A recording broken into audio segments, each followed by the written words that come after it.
Here in Lincoln Park, spring is in the air. And in front of the North Pond restaurant, Dave Odd is gathering his first foraging tour of the season. Yeah, you are? Next weekend. So today, it's mostly about identification. We're not going to be like digging stuff up and stuffing our pockets. The goal today is to find at least 50 edible or medicinal plants here in the park. Some are easily identified by smell, like this bergamot, which belongs to the mint family. I want everyone to kind of pass that around and kind of rub a leaf, smell it, look at it. Your nose can tell you what to eat, too.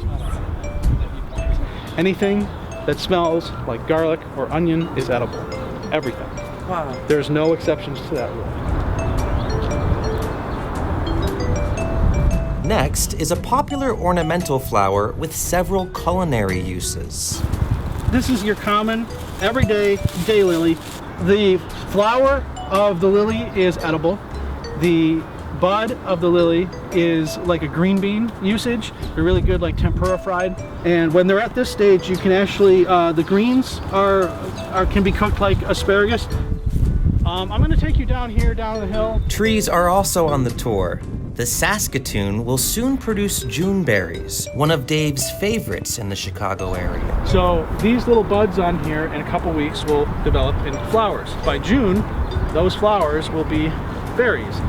And foraging in the middle of the city tends to attract attention. And it's great because like people walk up and be like, what are you doing? I'm like, oh, I'm picking these edible berries. They're like, really? They're edible? I'm like, yeah, here, try a handful. They're like, all right, stranger.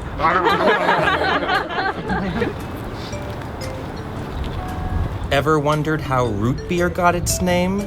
The bark of a sassafras tree gave the beverage its original flavor.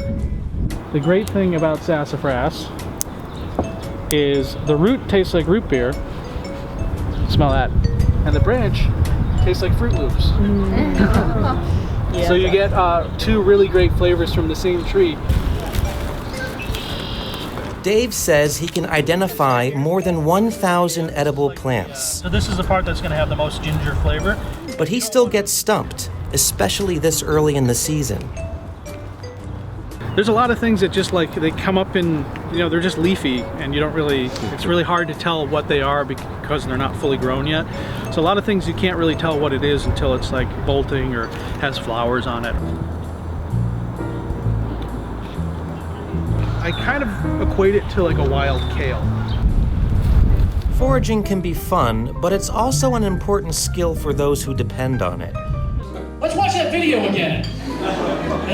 For several years, while he was a struggling stand-up comedian, Dave relied on finding his own food. But yeah, this is more like a chive type onion. You see the times were pretty lean, and a lot of times I did actually have to go out and forage to make my meals. And that's the great thing about foraging is it is really something you can fall back on during hard times. For Chicago Tonight, I'm Evan Garcia.